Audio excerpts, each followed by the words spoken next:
পরিষদ কর্তৃক আয়োজিত আজকের এই জুলাই যোদ্ধা এবং শহীদ এবং আহতদের জন্য যে সম্মাননা কেস দিবে, তো আমি সর্বপ্রথম সম্মানিত সভাপতি আমার শ্রদ্ধেয়ভাজন বড় ভাই খোকন ভাইকে ধন্যবাদ জানাচ্ছি। আরও ধন্যবাদ জানাচ্ছি এখানকার যে গণ্যমান্য ব্যক্তি আছেন, তো সকলকে আমি ধন্যবাদ জানাচ্ছি। তো আমি ছোট্ট একটি কথা আগে শুরুতেই বলে নেব।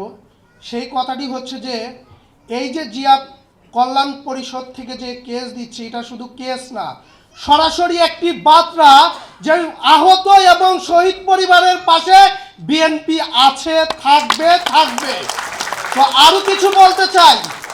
আমি যখন আন্দোলনে এসেছিলাম, মিরপুর থেকে আমাকে পুলিশ কলার ধরে নিয়ে থানায় নিয়ে যাওয়ার পরে আমি গভর্নমেন্ট জব করতাম, রেজন দিয়ে আসছিলাম।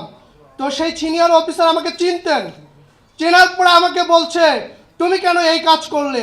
আমি বললাম, আমি বিএনপি পরিবারের সন্তান, আমার বাবা বিএনপি করেছে, আমার বাবা 2011 সালে মারা গিয়েছে।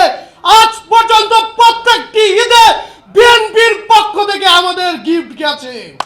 তাই আমি সেই রক্ত থেকে বড় হয়েছি, শহীদ জিয়ার সেই আদর্শ বড় হয়েছি, সেই আমার রক্তে, আমার জন্মের আগে আমার বিএনপির রক্ত জন্ম হয়েছে। তাই আপনাদেরকে একটি কথা বলতে চাই, আমাকে বারবার পুলিশ মাথায় হিট করছিল আর বলছিল, তুমি আন্দোলন থেকে সরে দাঁড়াও। আমি বলেছিলাম এটা আর সম্ভব নয়, কারণ আমি যদি আজকে সরে যাই তাহলে এই বাংলাদেশের বাক স্বাধীনতা বন্ধ হয়ে যাবে। আমি যদি সরে যাই বাংলাদেশের ভোট অধিকার ধ্বংস হয়ে যাবে। আমি যদি সরে যাই বাংলাদেশের সার্বভৌমত্ব ধ্বংস হয়ে যাবে। এটা আমি একজন বাংলাদেশের নাগরিক হিসেবে কখনোই চাইতে পারি না। বন্ধুরা আমার, ভাইরা আমার, অনেক বক্তা অনেক বড় বড় কথা বলেছেন এবং কি আজকে যারা আছেন এখানে উপস্থিত, এনাদেরকে বিভিন্ন সময় ভিডিওতে দেখতাম, প্রোগ্রামে দেখতাম। কষ্টের কথা কি জানেন? আজকে আমি এই মঞ্চে উপস্থিত হয়েছি, কিন্তু আমার দুটো দৃষ্টিশক্তি দিয়ে আমি তাদেরকে দেখতে পাচ্ছি না। এটা আমার খুবই দুঃখ এবং কষ্ট এবং কি আনন্দিত এই ভেবে যে আজকে আমাদের জন্য আন্দোলন করার পরে, এই দেশের স্বাধীনতা ফিরে আনার পরে এত বড় বড় মানুষকে আমরা এক জায়গা করতে পেরেছি ইনশাআল্লাহ। আগামীতে আজকে আমি স্পষ্ট করে বলে দিতে চাই, এই জিয়া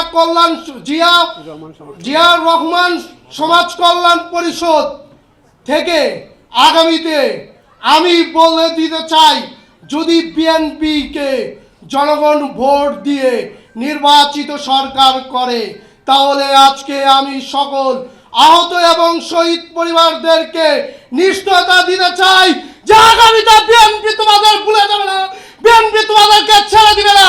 ইনশাআল্লাহ আপনাদের সাথে আমাদের কাছে আসবে, আমার কাছে আসবে। আমরা জানি বিএনপির আদর্শ কি, বিএনপির ডায়েরি পড়তে পড়তে বড় হয়েছি, বিএনপির সাংগঠনিক পড়তে পড়তে বড় হয়েছি। আমরা জানি বাবার কাছ থেকে কিভাবে আদায় করতে হয়। আজকের এই বাংলাদেশের করুণ অবস্থায়, যখনই বাংলাদেশ করুণ অবস্থায় পড়ে, তখনই বিএনপি এই বাংলাদেশের হাল ধরে। আজকে বিএনপির সকল নেতৃবৃন্দকে অনুরোধ করে যাচ্ছি, এই দুঃসময় এই মক্কারীদেরকে প্রতিহত করার জন্য বিএনপি ছাড়া আর বাংলাদেশে কোনো শক্তি নেই। তাই আমরা বলতে চাই যে জনগণের প্রতিনিধি হিসেবে, আমাদের ভালোবাসার জায়গা হিসেবে, আপনারা আমাদের পিতৃ সমতুল্য হিসেবে আমাদের মাথায় ছায়া দিয়ে আমাদের প্রজন্মকে গড়ে তোলার জন্য সঠিকভাবে নির্দেশনা দেওয়ার জন্য অনুরোধ করছি। আজকে আমি প্রধান অতিথি এবং বিশেষ অতিথি এবং সভাপতিকে 3টি প্রশ্ন রেখে যেতে চাই। 1 নম্বর প্রশ্নটি হচ্ছে, আপনাদের আমাদের জুলাই সনদ নিয়ে বার্তা কি, এটা আমাদেরকে বলতে হবে।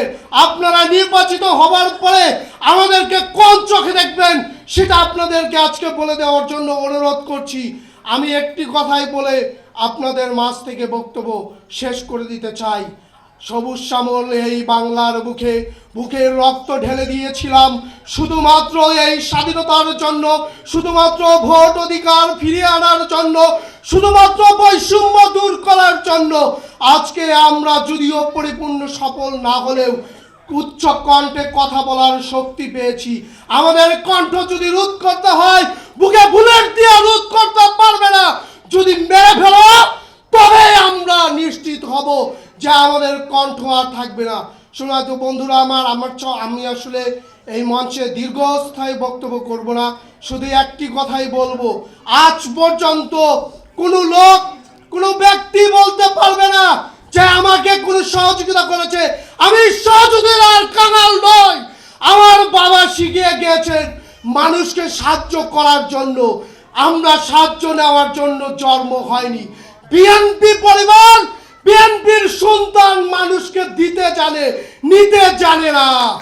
বন্ধুরা আমার, ভাইরা আমার জন্য সকলেই দোয়া করবেন।